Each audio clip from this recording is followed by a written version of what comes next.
Hey everyone, and welcome to this short video tutorial. Today, we'll learn how to set up Face ID in Messenger. This is a crucial step for keeping your messages private and secure. So, let's dive in. Before we proceed, let's understand what this Face ID is all about. It's a unique extra layer of security for your encrypted messages.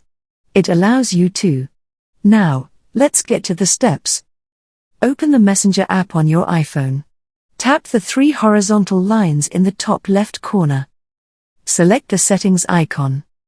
Scroll down and tap Privacy and Safety. Choose App Lock. Tap Require Face ID. Congratulations!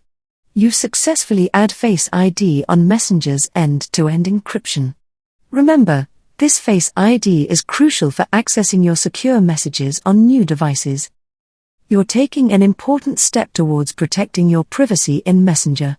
Don't forget to like and subscribe for more helpful tutorials and tips videos.